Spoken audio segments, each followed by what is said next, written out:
नमस्कार, NB news देख रहे हैं आप और मैं हूं आपके साथ मुस्कान। स्वागत है आप सभी का एनबी न्यूज के स्पेशल बुलेटिन में। वाराणसी के ज्ञानवापी मस्जिद परिसर में आज लगातार तीसरे दिन सर्वे किया जा रहा है। आज सर्वे का आखिरी दिन है और माना जा रहा है कि सर्वे का काम कुछ ही घंटों में पूरा हो जाएगा। अदालत के आदेश के बाद शनिवार और रविवार को 4-4 घंटे में 80 से 85% ही सर्वे हुआ।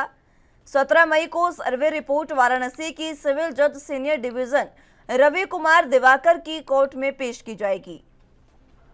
शनिवार को तहखाने के अंदर एक हिस्से में मलबे और पानी की वजह से सर्वे की पूरी कार्रवाई नहीं की जा सकी। वादी पक्ष ने मलबा हटाकर जांच करने की बात कही तो प्रतिवादी पक्ष ने ऐतराज भी जताया। आज इसी हिस्से का सर्वे हो रहा है। वीडियोग्राफी के लिए विशेष कैमरों का इस्तेमाल किया जा रहा है। सर्वे को लेकर आज भी जबरदस्त सुरक्षा व्यवस्था है। इधर बुद्ध पूर्णिमा और सोमवार का दिन होने के कारण बाबा विश्वनाथ के दरबार में भक्तों की भीड़ उमड़ गई है। बुद्ध पूर्णिमा के अवसर पर बड़ी संख्या में गंगा स्नान के लिए पहुंच रहे हैं। श्रद्धालुओं को गेट नंबर 1 और गंगा द्वार से मंदिर में प्रवेश कराया जा रहा है। श्रद्धालुओं की लंबी कतार लगी है। गेट नंबर 4 बंद है। मैदागिन गौदौलिया मार्ग पर आम वाहनों पर प्रतिबंध है। बांसफाटक क्षेत्र की दुकानें सर्वे होने तक बंद रहेंगी। उधर ज्ञानवापी की ओर आने वाले सभी रास्ते को बैरिकेडिंग कर बंद कर दिया गया है। इससे पहले शनिवार को ज्ञानवापी परिसर में दूसरे दिन रविवार को सर्वे के दौरान गुंबद, दीवारों और तहखानों की वीडियोग्राफी और फोटोग्राफी की गई। 80% से ज्यादा सर्वे की कार्रवाई पूरी हो चुकी है। इससे पहले शनिवार को सर्वे के बाद बाहर निकले हिंदू पक्ष के वकील ने कहा कि हमने जिन बातों का आधार बनाकर वाद दायर किया था वो और भी मजबूत हो गए हैं। सर्वे में जो साक्ष्य और तथ्य मिल रहे हैं उनसे हमारी राह और आसान हो जाएगी। दूसरी ओर मुस्लिम पक्ष के वकील ने 3 बार ऊंची आवाज में कहा कि कुछ नहीं मिला, कुछ नहीं मिला, कुछ नहीं मिला। वहीं दूसरी तरफ इस सर्वे को लेकर अज़ुद्दीन ओवैसी ने तीखी प्रतिक्रिया दी है। ओवैसी ने कहा कि कोर्ट का फैसला गलत है और इसको मैं गलत कहूंगा क्योंकि कोर्ट का ये फैसला 1991 के पार्लियामेंट एक्ट के खिलाफ है। उन्होंने कहा कि मैं बार बार कहता हूं कि इस सर्वे और वीडियोग्राफी के खिलाफ मस्जिद कमेटी और पर्सनल लॉ बोर्ड को सुप्रीम कोर्ट जाना चाहिए। उन्होंने कहा कि मैं पीएम मोदी से पूछना चाहता हूं कि क्या वे संसद में 1991 एक्ट को मानेंगे या नहीं।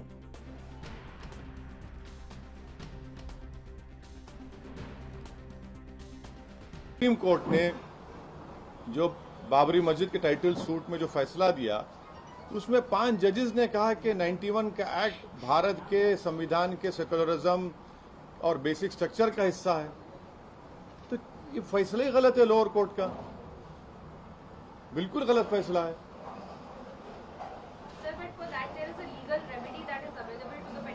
Yes, that is why the committee have rightfully gone to the Supreme Court, and the Supreme Court Chief Justice of India had referred this matter to Honorable Justice Chandrachud, and I am sure that the Supreme Court will hear what that side had to say. But as far as I am concerned, this is my opinion, my party's opinion, and also by doing such things, you are taking the country back to the era where we had faced bloodshed, communal riots. देखिए, ऐसा है कि माननीय न्यायालय के आदेश अनुसार एक mandate मिला था। 3 कोर्ट कमिश्नर नियुक्त किए गए थे और उनके साथ सभी पक्षकार हैं। और मुझे जो रिपोर्ट अभी मिली है, सभी पक्षकार, टेक्निकल टीम, कोर्ट कमिश्नर प्रवेश कर चुके हैं। कोर्ट कमीशन की कार्रवाई उन्होंने विधिवत रूप से प्रारंभ कर दी है। आज सर्वे का तीसरा दिन है। पिछले 2 दिन लगातार 4-4 घंटे कोर्ट कमिश्नर के विवेक के अनुसार आदर्श वातावरण में ये कमीशन की कार्रवाई अब तक चली है और मुझे पूरी उम्मीद है कि आज भी ये कार्रवाई निर्बाध रूप से सुगमतापूर्वक संपादित होगी। आज सर, जिस तरह भीड़ बढ़ी है बुद्ध पूर्णिमा को, उसको लेकर क्या इंतजाम आपकी तरफ से क्या किए? देखिए, मैं ये बताना चाहूँगा कि आज बुद्ध पूर्णिमा भी है, वैशाख पूर्णिमा भी है। श्रद्धालु भारी संख्या में देश के कोने कोने से काशी में गंगा जी में स्नान करने के उपरांत बाबा विश्वनाथ के दरबार में दर्शन करने के लिए कतारबद्ध रूप से खड़े हैं। हमारी रणनीति का हिस्सा ये भी है कि जितने भी हमारे श्रद्धालु आए हैं उनको दर्शन प्राप्त करने में किसी तरह की असुविधा ना हो, इसके लिए भी हम लोगों ने विशेष यत्न। के ज्ञानवापी मस्जिद परिसर में आज लगातार तीसरे दिन सर्वे किया जा रहा है और ये सर्वे और भी अहम हो गया है क्योंकि आज का ये जो सर्वे है ये फाइनल रिपोर्ट है सर्वे की। इसमें पूरे तरीके से आज सर्वे खत्म हो जाएगा। आपको बता दें कि इससे पहले शनिवार और रविवार को 4-4 घंटे सर्वे किया गया, जिसमें से 80 से 85% ही सर्वे जो है वो पूरा हो पाया था। यानी कि सीधे तौर पर अगर बात करें तो जिस तरीके से लगातार सर्वे की बात कही जा रही है, अब हिंदू पक्ष के वकील का साफ तौर पर कहना है कि हमने जो दावा किया था वो और भी ज्यादा मजबूत हो गया है क्योंकि हमारी राह आसान हो गई है। हिंदू पक्ष की ओर से जो सर्वे किया गया उसमें कई अहम सबूत भी मिले हैं, जिसको लेकर उन्होंने साफ तौर पर कहा कि ये जो सबूत हैं ये हमारी राह को और आसान करेंगे और ये साबित करना बहुत आसान हो जाएगा कि ये जो मस्जिद है वो मंदिर के मलबे के ऊपर बनी है।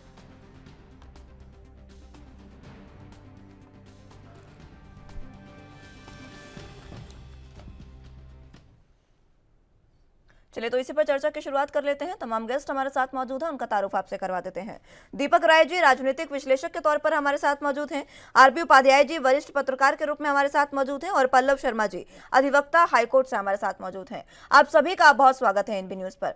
सबसे पहले मैं ये जिक्र करना चाहूंगी क्योंकि इसमें अब वर्शिप एक्ट का एक नाम सामने आ रहा है। पल्लव शर्मा जी शुरुआत आप ही से करूंगी और समझना चाहूंगी कि 1991 का जो ये वर्शिप एक्ट है जिसको लेकर ओवैसी बार बार कह रहे हैं कि वर्शिप एक्ट अगर देश में है तो फिर क्या जरूरत है सर्वे की, सर्वे नहीं होना चाहिए, क्या ये वर्शिप एक्ट है, विस्तार से समझाइएगा।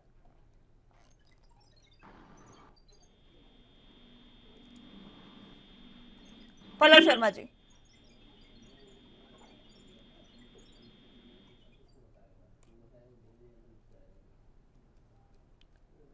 चलिए आवाज़ उन्हें नहीं मिल पा रही है, एक बार फिर से उनके पास जाएंगे और चर्चा की शुरुआत एक बार फिर से उनसे करेंगे, उनको एक बार फिर से जोड़ने के बाद। तब तक उपाध्याय जी आपके पास मैं आना चाहूंगी। आज तीसरा दिन है सर्वे का, किस तरीके से आप इस सर्वे को देख रहे हैं और हिंदू पक्ष की ओर से कहा गया है कि ऐसे सबूत भी मिले हैं जिनसे ये साबित हो गया है कि ये जो मस्जिद है वो मंदिर के मलबे पर बनी है।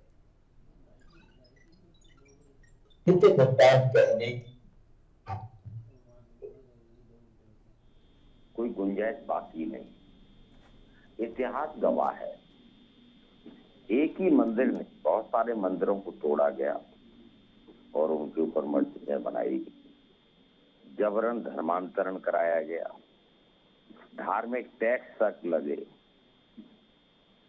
तो जो भी आक्रांता थे उन लोगों ने जो अन्याय किया है इतिहास में दर्ज है। अब मेरी समझ में ये नहीं आता, चाहे वो वैसी हैं या दूसरे जो लोग हैं। देखिए, सांप्रदायिक सौहार्द की बात करते हैं, सांप्रदायिक सौहार्द तभी कायम रह पाएगा जब मैंने किसी की कोई चीज छीनी है, कोई चीज लूटी है। अगर मैं सांप्रदायिक सौहार्द बनाना चाहता हूं तो उसकी चीज उसको वापस कर दूं, उसमें कोई बुराई भी नहीं है और भाईचारा मजबूत करूं और आगे बढ़ूं। और वैसे भी इस्लाम में तो ये जहां किसी और धर्म की पूजा पाठ हुआ हो वहां पर मस्जिद हो नहीं सकती, और अगर मस्जिद बनाई भी गई तो वो खुदा इबादत की जगह नहीं है, उसको एक अलग ही नाम दिया जाता है। तो अच्छा ये होता कि आगे आकर एक समुदाय विशेष खुद कहता कि बहुत सारी मस्जिदें हैं, अब जिसने अन्याय किया उसका हम प्रायश्चित करते हैं और आप का जो नुकसान हुआ है उसकी भरपाई हम करने को तैयार हैं। बहुत सारी मस्जिदें नमाज पढ़ी जाती है, कोई वो मस्जिद या वो धार्मिक स्थल कोई मक्का मदीना नहीं है, जबकि हिंदुओं के लिए बाबा विश्वनाथ कहीं ना कहीं धार्मिक आस्था के बहुत बड़े स्तंभ रहे हैं और रहेंगे। कितने स्थानों का, बहुत ज्यादा स्थान नहीं है। राम मंदिर बन रहा है, ज्ञानवापी पर चल रहा है, एक कृष्ण जन्मभूमि है, वहां पर भी जाकर देखिए मुस्कान, तो वहां भी साफ नजर आएगा आपको कि बिल्कुल कुछ न कुछ हुआ है। अब देखिए, कोर्ट साक्ष्य मांगता है, साक्ष्य वहां पर अवेलेबल है। आप कभी जाइए, नंदी का जो मुंह है वो मस्जिद की तरफ है, और हिंदू परंपरा के जो लोग हैं वो जानते हैं कि नंदी का मुख हमेशा भगवान शंकर की तरफ रहता है। वो इंगित करता है, दीवारों को देखने से साफ पता लगता है, मैं गया हूं, मैंने देखा है, साफ पता लगता है कि यहाँ कभी मंदिर था। और मेरे कह देने भर से नहीं है, इतिहास पढ़ना चाहिए, इतिहास में सारी घटनाएं दर्ज, तो आगे आना चाहिए। देखिए, धर्म की बात करते हैं, सांप्रदायिक दंगे की बात करते हैं, भाई सांप्रदायिक दंगा वहीं क्यों होता है जहाँ एक वर्ग विशेष बहुतायत में होता है? ये भी तो सोचने का एक बहुत बड़ा कारण है। दूसरा, इस देश का बंटवारा धर्म के आधार पर हुआ, जनसंख्या के आधार, जनसंख्या के अनुपात में आपको भूभाग दे दिया गया, अलग देश बन गया, उसके बावजूद भी दरियादिली देखिए, एक बार बचे तो समुदाय की, उसने कहा कोई बात नहीं, आप यहाँ रहना चाहते हैं आप रहिए, लेकिन जिसने दरियादिली दिखाई, अपने घर में जगह दी, आपको रखा, आप उसी को कहते हैं कि नहीं नहीं, ये मंदिर, ये मस्जिद, ये सांप्रदायिक सौहार्द, उसे डर भी दिखाते हैं, आप धमकाते भी हैं। यानी ये तो बिल्कुल उल्टी ही गंगा बहा रहे हैं। ठीक है उपाध्याय जी, मैं आती हूँ आपके पास एक बार फिर से। दीपक राय, जो आपके पास में आना चाहूंगी। उपाध्याय साहब बातों को आपने सुना, जिस तरीके से इतिहास का उन्होंने जिक्र किया, सबसे ऊपर नाम औरंगजेब का आता है, जिस पर आरोप है कि उसने तमाम मंदिरें तमाम मंदिरों को तोड़वाकर उनके ऊपर मस्जिद बनाई। उस समय हिंदू समुदाय ने जिस तरीके का दर्द झेला, वही आज दर्द मुस्लिम समुदाय को हम देना चाह रहे हैं। क्या आपके नजरिए में ये सही है? जो इतिहास है उसको एक बार फिर से दोहराने की कोशिश नहीं हो रही है? देखिए, मुस्कान, सबसे बड़ी चीज अभी उपाध्याय जी ने बोला तो सही बोल रहे थे कि देश की एक संस्कृति होती है, एक सभ्यता होती है, एक विरासत होती है। तो देखिए, आज जो है, आप चाहे काशी लीजिए, चाहे मथुरा लीजिए, चाहे आप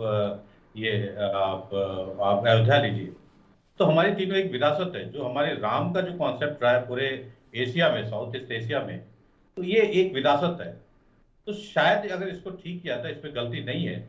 मैं तो कहता हूँ 91 का जो वो है, आप कहते हैं कि ये क्लैश हो रहा है, जो कोर्ट अभी करा रही है।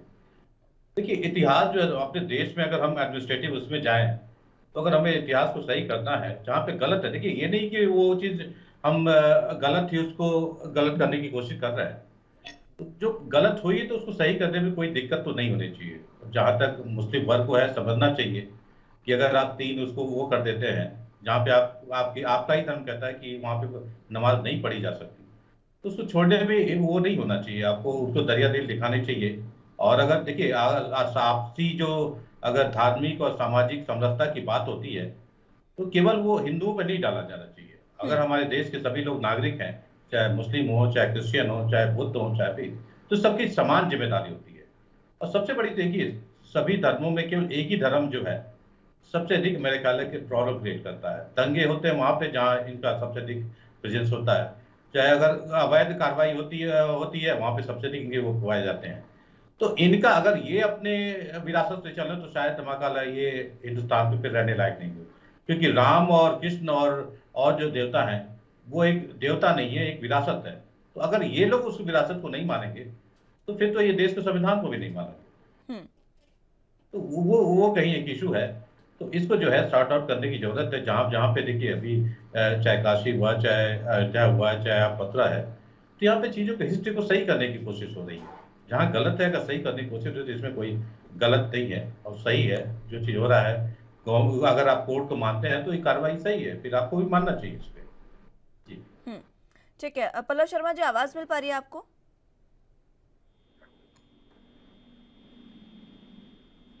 पल्लव शर्मा जी, सुन पा रहे हैं आप मुझे? चलिए, संपर्क उनसे एक बार फिर से टूट चुका है। उपाध्याय साहब, आपके पास एक बार फिर से आना चाहूंगी।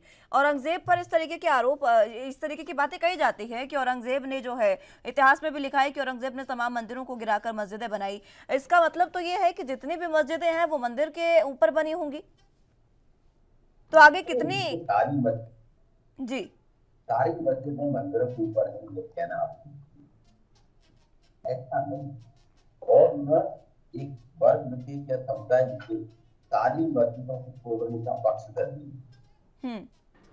ये तो वो संप्रदाय है जो अपनी जमीन देके मस्जिद बनवा देता है, ईदगाह बनवा देता है। अभी उत्तराखंड में उनकी जमीन दान दी मंत्री ने और वहां पर ईदगाह बनवाया, ने दिखाया। ऐसा नहीं है। स्थान हैं जैसे कृष्ण जन्मभूमि है, राम जन्मभूमि थी, बाबा विश्वनाथ का मंदिर है, तो एक सर्टेन कितनी जगह हैं, टिप्स पर गिनने लायक जगह है जहां हिंदुओं की प्रबल आस्था है, वहां पर इस तरह के स्ट्रक्चर बना दिए गए जानबूझकर एक धर्म विशेष को प्रताड़ित करने के लिए, हतोत्साहित करने के लिए। और इसमें कोई इफन बट मैं फिर कहूंगा कुछ नहीं है, सबको पता है। ज्ञानवापी के बारे में भी वहां जो संप्रदाय विशेष है उसको पता है कि मंदिर के ऊपर बिल्कुल मस्जिद बनी हुई है, अतिक्रमण हुआ है, छेड़छाड़ की गई है, दीवारें साफ बताती हैं वहां पर। अदरवाइज क्या डर है कि भाई अंदर नहीं जाने देंगे, सर्वे नहीं करने देंगे, ये नहीं करने देंगे? क्यों भाई? क्या पाकिस्तान में घुस गए हैं वहां पर टीम? अरे भारत का संविधान है, देश संविधान से चलता है, संवैधानिक प्रक्रिया है, कोर्ट का आदेश है, वहां पर ठीक है दूसरे पक्ष की अपनी दलीलें हैं, और आप कोर्ट को भी मतलब आंखें दिखा रहे हैं, चाहे ओवैसी या दूसरे लोग हों, कि नहीं कोर्ट ने गलत किया है। यानी आपको किसी में आस्था, संविधान में आस्था नहीं है, यहाँ के नागरिकों के प्रति आपकी कोई आस्था नहीं है, यहाँ के धर्म के प्रति आपकी कोई आस्था नहीं है। क्या चाहते हैं आप? ये चीजें देखिए बर्दाश्त से बाहर है। अच्छा ये होगा, सांप्रदायिक सौहार्द की बात करते हैं कि सारा ठेका एक ही संप्रदाय ले रखा है। जब क्रिया की प्रतिक्रिया होती है तब आप बौखला जाते हैं। आप रोड बंद कर इबादत करें, किसी को कोई दिक्कत नहीं थी, लेकिन अब अगर हनुमान चालीसा होगा तो आपको दिक्कत होगी। मुझे तो अजान से कोई दिक्कत नहीं हुई, फिर आपको मेरे हनुमान चालीसा से क्यों दिक्कत है? सिक्के का दूसरा पहलू ये भी है कि जब सरकारें नाकामयाब रहती हैं जनता के मुद्दे पूरा करने के लिए, तो इस तरह के प्रश्न खड़े किए जाते हैं, इस तरह के मुद्दे तलाशे जाते हैं, लेकिन वो मुद्दे बेईमानी नहीं होते। कहीं ना कहीं जनता की एक वर्ग विशेष, संप्रदाय विशेष की आस्थाएं उसके साथ जुड़ी होती हैं। और ये नहीं है कि पूर्वजों ने बताया, भाई जो वहां काशी के रहने वाले हैं, बच्चे बच्चे को पता है कि यहाँ पर मंदिर हमारा था, वो मंदिर को तोड़ा गया, मस्जिद बना दी, दीवारें तक पूरी तरह नहीं ढाई गई, मंदिर की दीवार के ऊपर ही दीवार चिनके और गुंबद बना दो, हो गई मस्जिद। क्यों? जल्दी थी, जल्दी से तहस नहस कर दो, खत्म कर दो। देखिए एक वर्ग विशेष या एक धर्म विशेष जरूर इस तरह की शिक्षा देता है, लेकिन सनातन धर्म मैं समझता हूँ इस तरह की शिक्षा नहीं देता। न किसी को जबरदस्ती धर्मांतरण कराता है, न हिंसा की तरफ अग्रसर करता है। हिंदू धर्म तो वो है जहाँ वृक्ष भी पूजे जाते हैं, पक्षी भी पूजे जाते हैं। हम तो वो संस्कृति में जिए हैं। आज अगर जरूरत है सद्भाव की, तो कहीं ना कहीं एक बड़ा दिल दिखाना होगा, ओवैसी जी को भी आगे आना होगा और कहना होगा भाई ठीक है मस्जिद है, दूसरी जगह बना लेते हैं, कोई मक्का मदीना नहीं मांग रहे हैं ये लोग वो ढांचा मांग रहे हैं जो कि गलत तरीके से मंदिर को तोड़कर बना दिया गया। उसके लिए कोर्ट को ये तो कह नहीं सकता कि भाई नहीं ये सही है या गलत है, वो साक्ष्य चाहिए। अब साक्ष्य इकट्ठे करने में आपको दिक्कत क्या हो रही है? अगर आपका दावा जायज है, अगर ऐसा नहीं हुआ है तो साक्ष्य बताएंगे कि भी गलत दावा कर रहे हैं, ऐसा वहां कुछ नहीं है। तो न्याय की प्रक्रिया पर, न्यायिक व्यवस्था पर विश्वास रखिए। आप कहीं न कहीं इस देश के संविधान को, देश को मेरी समझ से परे है, और तभी एक समाज विशेष, वर्ग विशेष अलग अलग पड़ता जा रहा है। उसके प्रति भावनाएं भी बदल रही हैं। जब आप इस तरह की भावनाएं भड़काएंगे, सांप्रदायिक सौहार्द की बात करेंगे, तो कश्मीरी पंडितों के लिए तो ओवैसी जी ने एक दिन भी आंसू नहीं बहाया। वहां जाके कश्मीर में जाते, आगे आकर कहते कि भाई कश्मीरी पंडित हमारे भाई हैं और इनका भी पूरा अधिकार है, इनके साथ अन्याय न किया जाए। एक आंसू नहीं बहाया। तो धर्म की राजनीति करना, संप्रदाय की राजनीति करना एक चलन सा इस देश में हो गया है, और इन सब के पीछे जो मेन मुद्दे हैं मुस्कान, वो भी सेकेंडरी हो जाते हैं। बिल्कुल। बात मेन मुद्दों पर जो होनी चाहिए। मैं पढ़ रहा था कल सोशल मीडिया पे कि भी 7 करोड़ का देश राफेल बना रहा है और 130 करोड़ का देश आज तक मंदिर और मस्जिद ही ढूंढ रहा है। तो विडंबनाएं बहुत सारी हैं, लेकिन यथार्थ को नकारा नहीं जा सकता। ठीक है उपाध्याय साहब, ये तो वाजिब सी बात है कि जब इस तरीके के मुद्दे उठेंगे, देश में हिंदू मुसलमान की राजनीति होगी, तो बाकी जो मुद्दे हैं वो तो नदारद होते जा रहे हैं कहीं ना कहीं। दीपक राय जी, आपके पास मैं आना चाहूंगी। ओवैसी का जिक्र उपाध्याय साहब कर रहे थे, लेकिन ओवैसी ने ही वर्शिप एक्ट का जिक्र किया था। वो कह रहे थे कि 1991 के पार्लियामेंट एक्ट के खिलाफ ये जो कोर्ट का फैसला है, और इसके साथ उन्होंने जिस तरीके से उनके बेटे जो हैं उन्होंने औरंगजेब की कब्र पर जाकर फूल चढ़ाए और चादर चढ़ाई, इस तरीके की चीजें सियासत में अगर हो रही है तो फिर आखिर क्या संदेश जा रहा है जनता में? लेकिन राजनीति जो है हर चीज पे हावी हो जाती है। अगर 1991 का एक्ट अगर है, कानून बना हुआ है, लेकिन उसके बावजूद कोई गलती होती है तो उस पर सुधार किया जा सकता है। ओवैसी जी ने शाहबानों के केस में कोई नहीं बोला, उन्होंने पहले पास कराया, फिर कानून उस हिसाब से वो कर गया, तब उनकी आवाज नहीं निकली।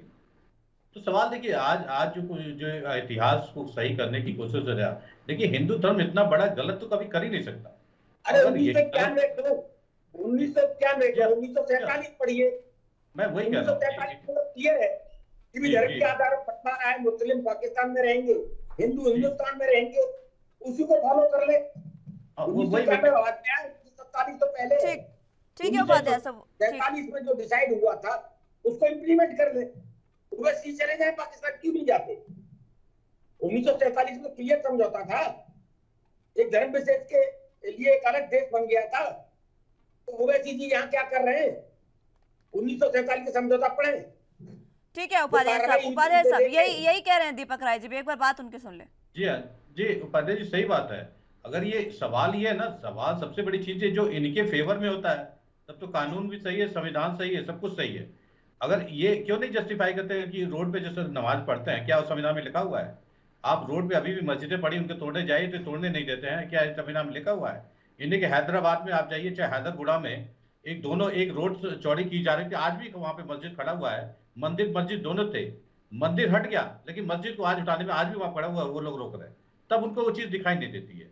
तो सवाल देखिए, जब भी इनके धर्म पे कुछ होता है तब तो संविधान की याद दिलाते हैं, तो इनके धर्म के अनुकूल होता है फिर वो संविधान भूल जाते हैं, फिर तो मुस्लिम पर्सनल लॉ बोर्ड और सब कुछ आ जाता है।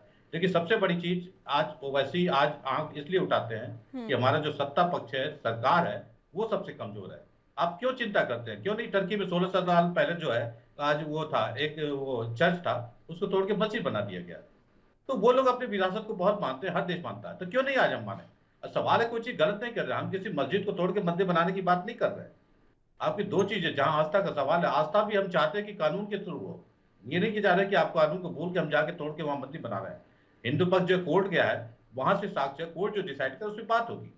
तो आज इतनी बड़ी दरियादिली हम दिखाते हैं, और आप देखिए जितने धर्म है, आप क्रिश्चियन है, वहां पे क्या है, धर्मांतरण क्यों होता है? हमारे हिंदू धर्म में तो कभी धर्मांतरण नहीं होता है। एक वैक्सीन लगती है तो वहां पे किसी गॉड का जो है फोटो लग के तब वैक्सीन लगाई जाती है। चाहे मुस्लिम धर्म में भी कोई चीज आप वो अगर फेवर करते हैं किसी को, तब भी आप उसको धर्म की याद दिलाते हैं। तो ये चीज हिंदू धर्म में नहीं है। हम जब भी सेवा करते हैं तो बस ये कहते हैं कि हम इंसान की सेवा कर रहे हैं, मानव जात की सेवा कर रहे हैं, किसी धर्म के नाम पे सेवा नहीं कर रहे हैं। तो आज ये बड़प्पन हमने दिखाया है। तो दूसरे धर्मों को अगर संविधान में विश्वास है, देश के विकास है। और केवल आज देखिए, ये केवल मंदिर मस्जिद हिंदू मुस्लिम का मुद्दा नहीं है, महंगाई की बात है, बेरोजगारी की बात, ये सबकी बात हो रही है। सवाल आप ये कहिए कि भारत देश पिछड़ जाता है हिंदू मुस्लिम मंदिरों की बात करके, ऐसी बात नहीं है।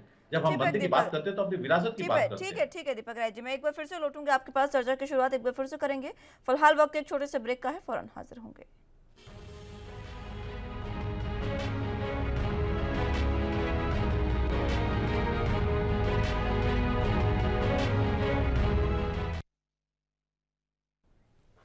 तो इसी बीच इस वक्त की बड़ी और अहम खबर आपको बता रहे हैं वाराणसी से, जहां पर ज्ञानवापी मस्जिद में सर्वे का काम खत्म हो चुका है। हिंदू पक्ष के वकील विष्णु जैन ने एक बड़ा दावा किया है। सर्वे का काम खत्म होने के बाद यह दावा किया गया, जिसमें कहा गया कि ज्ञानवापी मस्जिद के कुएं से शिवलिंग मिला है। ये बड़ी और अहम जानकारी दे रहे हैं आपको। शिवलिंग का प्रोटेक्शन लेने के लिए कोर्ट जा रहे हैं, ये भी उन्होंने कहा। ये बड़ी और अहम जानकारी इस वक्त की बता रहे हैं आपको वाराणसी से, जहां पर ज्ञानवापी मस्जिद में सर्वे का काम पूरे तरीके से खत्म हो गया है। 100% सर्वे पूरा हो गया। हिंदू पक्ष के वकील विष्णु जैन ने अब इस पर एक बड़ा दावा किया है। ज्ञानवापी मस्जिद के कुएं से शिवलिंग मिला है, ये जैन ने कहा। शिवलिंग का प्रोटेक्शन लेने के लिए वो कोर्ट जा रहे हैं, इस तरीके की बातें उन्होंने कही है। ये बड़ी और अहम जानकारी आपको वाराणसी से पहुंचा रहे हैं आप तक। ज्ञानवापी मस्जिद जिसमें सर्वे चल रहा था, आज कुछ प्रतिशत सर्वे का काम रह गया था, वो पूरा हो चुका है। 100% सर्वे पूरा हुआ, जिसमें अब हिंदू पक्ष के वकील ने यह बड़ा दावा किया कि ज्ञानवापी मस्जिद के भीतर जो कुआं है वहां से शिवलिंग मिला है और शिवलिंग का प्रोटेक्शन लेने के लिए वो कोर्ट जा रहे हैं।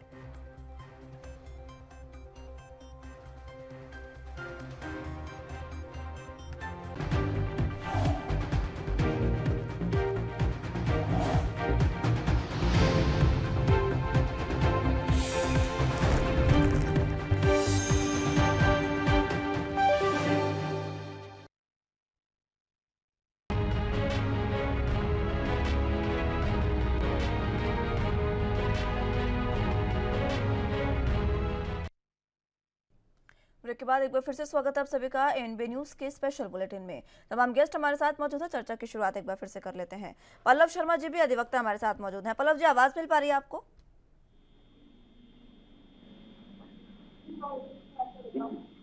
पल्लव शर्मा जी, आवाज मिल पा रही है आपको? हाँ बिल्कुल आवाज आ रही है, बताएं। जी, मैं समझना चाहूंगी आपसे, मेरा पहले सवाल भी आपसे यही था कि ये जो वर्शिप एक्ट 1991 का जिक्र किया गया है, इसे जरा विस्तार से बताएं। देखिए, मैं इन सारी डिबेट को, आपको जो आपने पूरी डिबेट मैंने सुनी, उस डिबेट से मुझे एक बात समझ में आती है कि बार बार एक सज्जन कोई कह रहे थे यहाँ कि 1947 में एक एक्ट, वो जब हिंदुस्तान का विभाजन हुआ था तब बना था कि मुस्लिम राष्ट्र पाकिस्तान है और हिंदू राष्ट्र जो हिंदू है वो यहाँ रहेंगे और मुस्लिम। तो मेरी जितनी पढ़ी लिखी आज तक की कॉन्स्टिट्यूशन या कानून की जानकारी है, 47 में विभाजन हुआ था तो पाकिस्तान एक मुस्लिम कंट्री डिसाइड हुआ था और हिंदुस्तान बहुधर्मी देश घोषित हुआ था, जिसमें किसी भी धर्म का कोई भी व्यक्ति आ सकता है, कोई डिफरेंशिएशन नहीं था। तो इस तरह के लोग डिबेट्स में स्टेटमेंट दे देते हैं, बड़ा फनी होता है, हास्यास्पद है कि बिना नॉलेज की कोई भी कुछ भी टीवी डिबेट में आके बोल देता है। 91 का जो पार्लियामेंट का एक्ट है, उस एक्ट के हिसाब से हमें सभी मजहब का सम्मान करना चाहिए। तो दूसरी बात जहाँ तक है कि इस मुद्दे पे अगर कोर्ट के आदेश से कोई सर्वे हो रहा है, उस सर्वे से अगर आपत्ति है तो दूसरे पक्ष को भी सुप्रीम कोर्ट जाने का पूरा अधिकार है, उन्हें जाना चाहिए। वो नहीं जाते हैं वो उनका निर्णय है, अगर वो जाते हैं तो वो उनका निर्णय है। इस हिंदुस्तान में कानून व्यवस्था में विश्वास रखना पड़ेगा। और मेरा दूसरा अपील सभी लोगों से ये है कि एक धार्मिक आस्था के मुद्दे को बार बार उसमें केरोसिन डाल के उसको आग लगाकर और देश की ज्वलंत समस्या है उनसे दूर भागने की कोशिश नहीं की जाए। आज गरीबी ज्वलंत समस्या है, बेरोजगारी बड़ी समस्या है, जीडीपी बड़ी समस्या है, आम आदमी की पॉकेट में सब्जी खाने के लिए पैसे नहीं है, वो समस्या है। उन समस्याओं को छोड़ के इस तरह हिंदू मुस्लिम की डिबेट में भाग लेके हम एक दूसरे को भड़काते रहेंगे तो इस देश का विकास नहीं होगा। पाकिस्तान जिसकी हम बार बार कहते हैं मुस्लिम राष्ट्र, पाकिस्तान एक मुस्लिम राष्ट्र है, इसकी आर्थिक स्थिति कितनी कमजोर है सारी दुनिया जानती है, आप जानते हैं, हम जानते हैं। किसी भी देश में किसी धर्म विशेष के किसी देश ने दुनिया में कभी तरक्की नहीं की। हर धर्म, हर मजहब, हर तरीके का आदमी आपसी सद्भाव के साथ रहेगा तो ही देश तरक्की करेगा। देश प्रथम होना चाहिए तराश धर्म नहीं। अगर देश को आगे बढ़ाना है तो लोगों को सबको मिलजुल के रहना चाहिए और एक दूसरे की प्रगति में मदद करनी चाहिए, चाहे वो हिंदू हो, मुस्लिम हो, सिख हो, ईसाई हो। हम इसी भावना के साथ हमारी देश की स्थापना हुई थी। इस स्थापना के मायने हम बदल रहे हैं। अगर उसके आगे किसका क्या योगदान था और किस पार्टी ने क्या किया उस पर जाएंगे तो डिबेट की दिशा बदल जाएगी, इसलिए उस दिशा में मैं नहीं जाना चाहता। मेरा सिंपली इतना सा कहना है कि अगर कोर्ट की अनुमति से कोई सर्वे हो रहा है, अगर उस सर्वे से किसी भी पक्ष को आपत्ति है, उसे सुप्रीम कोर्ट जाने का पूरा अधिकार है, उसे सुप्रीम कोर्ट जाना चाहिए। ठीक है, मैं एक बार फिर से आप अपनी बात पूरी करें।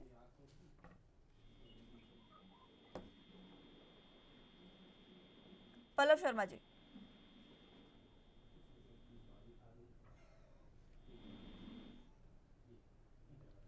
पल्लव शर्मा जी, आवाज मिल पा रही है आपको? मुस्कान, मुझे समय देंगे? मुझे जरा जी चलिए ठीक है, संपर्क उनसे टूट गया है। मैं आ रही हूँ उपाध्याय साहब आपके पास। उससे पहले दीपक राय जी भी कुछ कहना चाह रहे थे, उनके एक बार मैं छोटा सा कमेंट ले लूँ। दीपक राय जी। जी मुस्कान जी, अभी मैं सुन रहा था वकील साहब को, पल्लव शर्मा जी को। उन्होंने बोला कि हमें नहीं, बेरोजगारी महंगाई की तरफ ध्यान देना चाहिए। देखिए देश सबसे बड़ा होता है और देश की तरक्की तभी होती है जब अपनी विरासत और संस्कृति को साथ लेके चलता है। बातें चर्चा सब पे होनी चाहिए, बेरोजगारी, महंगाई, चाहे और भी कानून व्यवस्था सब पे होनी चाहिए। केवल एक डिबेट को आप बोल के क्या बोल लीजिए नहीं, केवल इस पे मंदिर और मस्जिद पे केवल चर्चा, ऐसी बात नहीं है, सभी पे चर्चा हो रही है। तो आप जो समस्याएं हैं, देखिए देश जो है उसकी सुरक्षा व्यवस्था भी हमें करनी होगी। आप इस चीज से नकार नहीं सकते। कुछ स्टेट में ऐसा हुआ कि जहाँ पे हिंदू बहुसंख्यक थे, आज वहाँ अल्पसंख्यक हो गए, तो हम उससे भी मुंह मोड़ नहीं सकते। चाहे महंगाई हो, बेरोजगारी उतनी जल्दी है जितनी हम इस सब से होती है कि देश की सुरक्षा व्यवस्था जो आगे बढ़ती है, तलवारें लहराई जाती हैं, उससे भी हम मुंह नहीं मोड़ सकते। सवाल देखिए, बात सभी मुद्दों पे होनी चाहिए, जनता के सभी मुद्दों पे जरूरत नहीं होनी चाहिए। केवल आप जो ये यहाँ पे हो रहा है मंदिर मस्जिद हो रहा है, ये मंदिर मस्जिद नहीं हो रहा है। आप किसी की आस्था का सवाल है, वो भी हिंदू धर्म जो है ये नहीं जाके वहां पे गिरा रहा है किसी मस्जिद को, वहां पर मंदिर बना रहा है। सही रास्ते से आ रहा है, कोर्ट के रास्ते से आ रहा है, तो अगर कोर्ट इसमें इंटरेस्ट लेती है तो इसमें गलत नहीं है। तो देखिए वही कह रहा हूं मैं, जनता की समस्या बहुत है, उस पर सभी तरफ से ध्यान देना चाहिए। तो आप एक डिबेट को देख के, जिसमें आप वो हो रहे हैं, 2-3 डिबेट को देख के कर ले रहे हैं, तो क्या आप भूल जाते हैं गवर्नमेंट बेरोजगारी महंगाई पे नहीं कर रही है? आरबीआई ने भी मॉनेटरी पॉलिसी चेंज कर दी, क्या ये महंगाई को एड्रेस गवर्नमेंट में ध्यान नहीं दे रही है? तो हमें पूरी चीजों को पूरे मतलब वाइडर पर्सपेक्टिव में लेना चाहिए, तब उस पर चर्चा करनी। जी ठीक है, उपाध्याय साहब।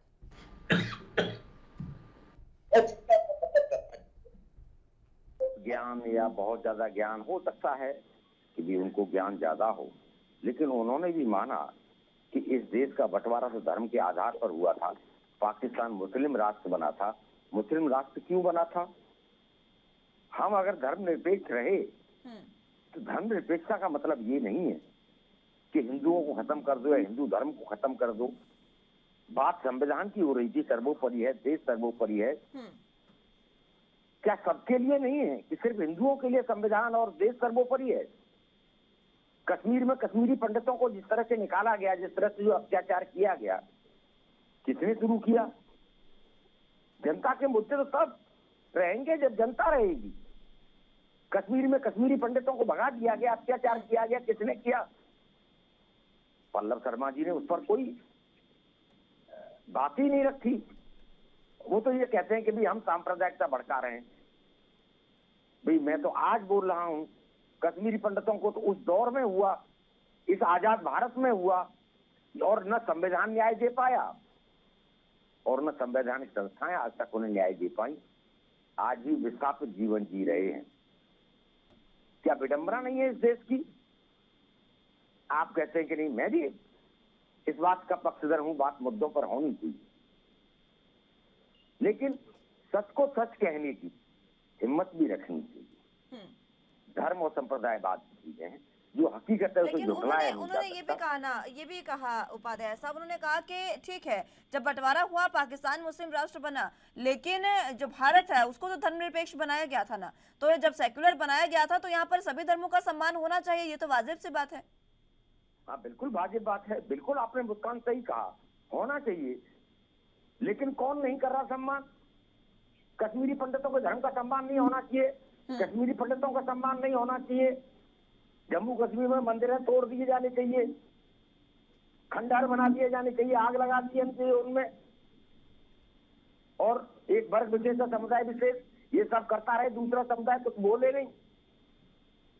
कब तक?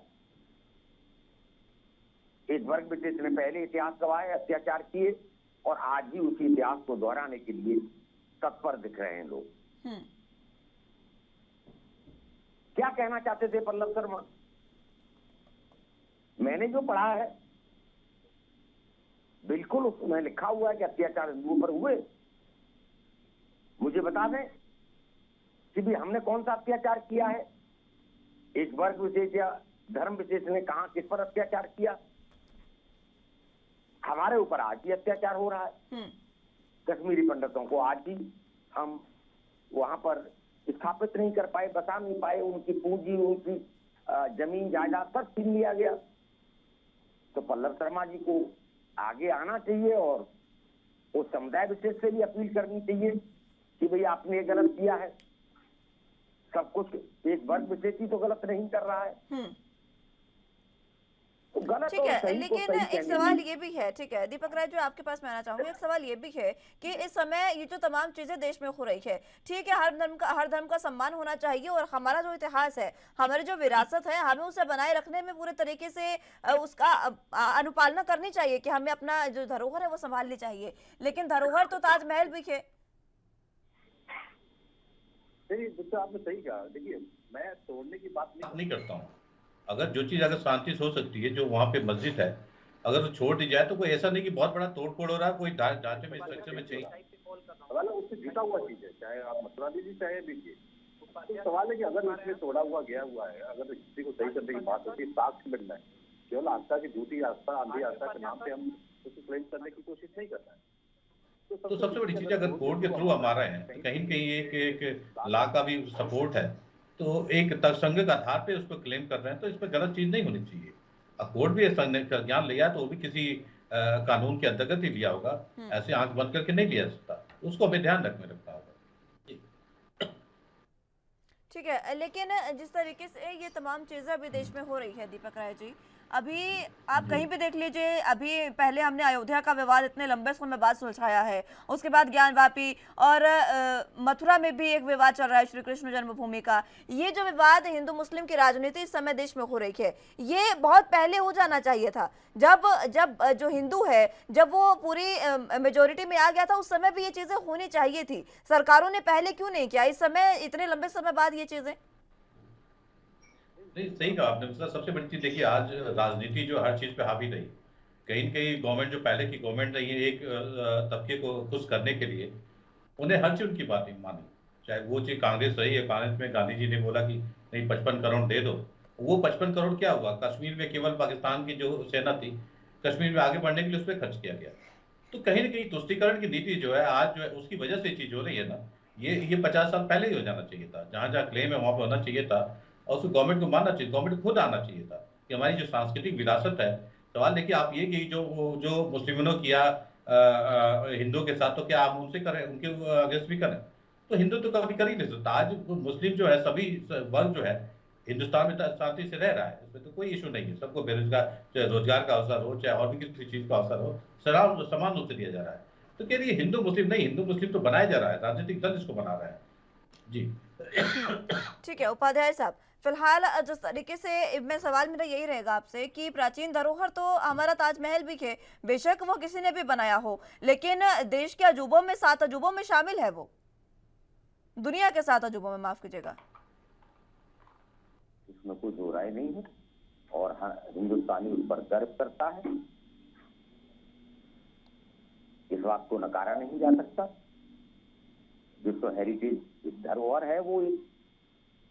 लेकिन जब इतिहास की बात आती है, देखिए शोध होते रहते हैं, आविष्कार होते रहते हैं, खोज होते रहते हैं, एक निरंतर प्रक्रिया है। उस पर भी मान लीजिए शोध हो रहा है और कुछ चीजें सामने आ रही हैं, उनका जिक्र करने में बुराई क्या है? मान लो ताजमहल ठीक है, भी शाहजहां ने बनवाया, हमें ये पढ़ाया जाता रहा, मैंने भी पढ़ा है, लेकिन उसमें भी अगर कुछ नए तथ्य आ रहे तो देखिए उन पर भी कहीं ना कहीं गौर किया जाना चाहिए। अगर इतिहास में कुछ गलत लिखा गया है तो उसमें सुधार किया जाना चाहिए। एक निरंतर प्रक्रिया, सुधार एक निरंतर प्रक्रिया होती है और सुधार की गुंजाइश हमेशा बनी रहती है। उसे नकार कौन रहा है? उसे मैं भी नहीं नकार रहा, आप भी नहीं नकार रहे, कोई नहीं नकार रहा है। लेकिन अगर मान लीजिए उसमें भी कुछ तथ्य सामने आ रहे हैं तो उनका निराकरण होना चाहिए, मेरा ऐसा मान। ताजमहल पर कोई उंगली नहीं उठा रहा, उंगली इसलिए उठ रही है कि भी उस पर कुछ चीजों को छुपाया गया, कुछ तथ्यों को छुपाया गया।